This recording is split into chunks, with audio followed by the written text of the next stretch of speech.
New York is the city that never sleeps, and neither does Sal Licata. From Flushing in the Bronx to the Meadowlands in MSG, Sal sounds off on the biggest sports news of the day. Welcome to WFAN Daily with Sal Licata.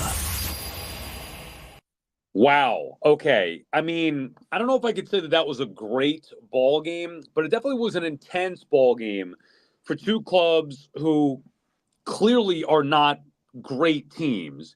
And both teams, going into the All-Star, coming out of the All-Star break, going to the trade deadline, it's an important stretch. Mets got the Braves looming, Yankees got the Red Sox and Phillies looming. But the Yankees here, from their perspective, and I think that's the most important thing to start with that, it is an unacceptable performance, and really starting with an unacceptable lineup. I don't care who's hurt. You cannot field a lineup with Jahmai Jones or Jamani Jones, whatever his name is, leading off, and J.D. Davis batting cleanup. Like, that they shouldn't be in the big leagues. If they are in the big leagues, they shouldn't be in the starting lineup. And if they are in the starting lineup, they shouldn't be hitting first and fourth. And tell me where the lies were in Luis Severino's text message saying that the Yankees are a two-man show. That's it. You watch the game, the Mets finally learned that you cannot throw Aaron Judge a strike, although we'll get to the ninth inning in a second with Diekman. And that's it. You make everybody else be you. There's a two-man show. There's nobody else in that lineup, especially when you have Jones leading off and Davis behind him. Like, all right, you want to say that you have to have those guys in the lineup because you can't have lefties and there's nobody else? Fine. Then move Volpe up to the leadoff spot. Move Glaber to the cleanup spot. Like, figure something else out other than having Jones and J.D. Davis in key spots in the lineup, which hurt the Yankees early in the game. Now, the fact that the Yankees, like, the Mets aren't very good. We'll get to them in a second, and credit to them for winning and winning the first three games of the Subway Series, but they've got their own issues. The Mets are trying to close out a game on the road, Yankee Stadium, one-run game, because they don't know how to run the bases, number one, with Jeff McNeil. Number two, they can't get a big hit to save their life tonight. They had many times to break that game open and couldn't do it. And then you have Jake Diekman on the mound. Jake Diekman, who, again, shouldn't be in the big leagues. And if he is in the big leagues, he shouldn't be trying to close out a one-run ball game in Yankee Stadium. But here we are. So the fact that the Yankees can come back with Soto and Judge both getting at-bats, and we've seen this before from this Yankee team. It's very un-Yankee-like. We've seen this before, where it used to be, Yankees down a run in the ninth, top of the order coming up. Come on, at home they're going to score. You know it. It's automatic. And now against Jake Diekman, look up his numbers, Yankee fans, if you don't realize. He's terrible. I mean, Jake Diekman, I haven't seen him get a big out all year until tonight. And then the guts, I don't know if it's guts or stupidity, to pitch to Judge. I was saying it live in the newsroom watching the game. I don't care. I didn't care if Grisham got on in front of him. Grisham and Soto. I'm not pitching to Judge. Period. End of story. Make anybody else in that pathetic lineup be. And I know Ben Rice gave a good at bat, specifically his first time off the pinch hit where he almost hit the home run. It would have been out of 13, 17 ballparks, whatever. It wasn't out of the one that needs to go out of at Yankee Stadium, so it doesn't matter. But I know you feel okay about Ben Rice. Still, the idea that you would pitch to Aaron Judge in that spot with Diekman, the lefty, who's got a 5 ERA, no way. But he did, and Judge, and look, I'm not trying to pick on Aaron Judge because the guy's the best, literally the best baseball player I've ever seen in my entire life. Defensively, offensively, average, home run, all those different things. Presence, all of it. Leadership, best baseball player I've seen. But the one knock on Judge, in the big spot, when you need him most, he hasn't come through enough times. Now, maybe that's unfair, holding him to a higher standard, but the Yankees desperately, and it's their fault because they haven't built a good baseball team, but they desperately needed Aaron Judge to deliver there. Now, we're all thinking two-run homer, but you'd at least take something. Move the line along, drive in the run, tie the game, keep the game going, whatever it may be. Soto gets on, he does his part, and they're actually pitching to Aaron Judge. They're forced to pitch to him for the first time. Again, I wouldn't have pitched to him. I made it clear before, during, even after the strikeout. First thing I said was, I still think it's a stupid move. But they did pitch to him, and Judge didn't make him pay. And that's a problem, because if Judge is getting pitched to and he's not doing damage, the Yankees aren't good enough. Simple as that. End of story. I don't know how anybody could watch the Yankees with any consistency over the last almost 2 months, 6 weeks, whatever it may be, and actually think that this team is a good team and worth investing in. I get the fans wanting that to be the case, because who doesn't want that to be the case? Yeah, I'd love to see the Mets go all in. The Mets aren't very good. So there's no point of going all in at the trade deadline. There aren't enough moves that can be made that can make the Mets a World Series contending team. And I got news for you. The Mets are better than the Yankees, or at least have been for nearly 2 months. Since the end of May through the first time that they met in end of June till now, end of July, the Mets have been the better team than the Yankees. And it's not about Mets versus Yankees, because obviously that really doesn't matter outside of the Subway Series. And the Mets have already taken the first 3 games, so they'll win the Subway Series this year. And they the first 2, I mean, were non-competitive. This one was at least competitive.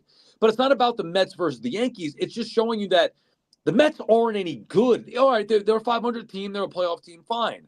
And you give them credit for holding on and turning their season around, and they should be a playoff team, whatever. Great. The Yankees are held to a higher standard. We're talking about World Series team. Look at their lineup that they fielded. There's no excuse for that. It's not because Giancarlo Stanton is hurt. It's because the Yankees aren't good enough. DJ LeMahieu with the Olay bullcrap at third base. Like, we've seen that far too often. By the way, he shouldn't be in the lineup, period. So forget about the mistakes that he makes defensively, and luckily Harrison Bader gets picked off. Airhead move by him. Mets can't run the bases, period. I mean, outside of Alonso, who ran the bases well. Everybody else, just ridiculous things. So they cost themselves dearly, otherwise it could have been even worse for the Yankees. But the point is, do you trust Gleyber Torres at second base? Is that a winning player? Okay, great, he homered tonight. He's so inconsistent, it's infuriating. And he does things that just drive you up a wall. Volpe, I love, and he's starting to show some signs again, but we've seen this with Volpe. It's a roller coaster ride with him. Great, falls off a cliff. Great, falls off a cliff. The cliff. Right now, great. If the cliff comes, the Yankees are in trouble. They need Volpe, and they need him specifically at the top of the order to get going. LeMahieu shouldn't be in the big leagues. Ben Rice, all right. I mean, he's been better than Rizzo, so can you live with him at first base? Maybe. Austin Wells starting to come on a little bit behind the plate. All right, that helps you out a little bit. But, and look, we know about Soto and Judge. Verdugo has been he's been terrible. I mean, again, he was starting out at the peak of his career and playing as well as he's played, batting cleanup for the Yankees, and then he's fallen off a cliff. He's fine, but and that's just the lineup. We didn't even get into starting pitching. I think it was good signs from Luis Gil tonight. But the Yankees have issues, whether it be the bullpen, whether it be the starting rotation, and certainly in that lineup and defensively, all across the board. And by the way, speaking of Verdugo, what is Boone doing? I'm not watching the postgame because I'm here with you guys, but what is Boone doing, whether it's Boone or Verdugo, bunting in that spot early in the game with first and second, giving up an out when you had Quintana potentially on the ropes there, bunting to get to second and third for your 8 and 9 hitters, a rookie catcher making his major league debut, and LeMahieu who's finished? Wow. Look, the Yanks are a mess. I really don't know how that happens after watching them the beginning of the year. As much as I didn't love their offseason and think they did enough to erase all the bad from last year, they were basically the same team with Juan Soto. And I know Verdugo came in too, but that wasn't enough. And Stroman's solid, but still not enough. Those are insignificant moves. Soto, major move. The other two, I just think they needed more. They brought those guys in and relied on Stanton to either remain healthy or, produce at a high level, and then have Dominguez getting back healthy and produce behind him. Both those failed. They relied on Rizzo bouncing back, fail. LeMahieu bouncing back, again, fail. Gleyber Torres being special maybe in a walk year, fail. Relying on Wells and Trevino to fail. There are too many mistakes that the Yankees made, and the starting pitching being so good early on, where Luis Gil came out of nowhere with Garrett Cole down, that really helped them and the bullpen was terrific too. That really helped them early on. So I don't care what the numbers say as far as run differential, where the Yankees coming into tonight, I think, were number one in baseball. With the offense, statistically, where they stay. You watch this team on a nightly basis. They haven't been good for an extended period. And if you actually look at the lineup that they fielded tonight, that's an embarrassment. Now, from the Mets' perspective, Quintana was terrific. Only 5 innings, which made things more difficult for that bullpen, which is, I honestly don't know how the bullpen survived. Ottavino wasn't very good. Maton was fine. Daniel Nunez was good. But, I mean, you're walking on eggshells. Diekman turned out to be good. But, again, Mendoza's done a great job patching this thing together. The Mets really won tonight because of the Yankees' ineptitude. I don't think this was, wow, the Mets were terrific. McNeil with a big home run after the base running blunders early on. He's been on an extreme heater. That's another thing. How does the guy hit 4 home runs for the first, nearly 100 games and then 5 home runs in the last 5 games or whatever it's been for McNeil? Ridiculous. The inconsistency drives me nuts.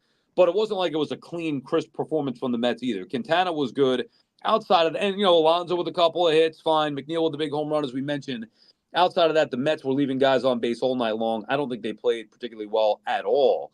And they've got their own issues. But, man, this, to me, was more about the Yankees' ineptitude.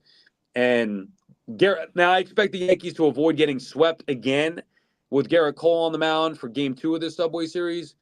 But they're in a very, very tricky spot here. One more against the Mets to avoid losing 4 straight to the Mets and getting swept in the season series, and then taking on the Red Sox and Phillies ahead of the deadline for a team that has a lot of needs. So much so that you don't even have to pitch to Aaron Judge, which negates the best part of your team.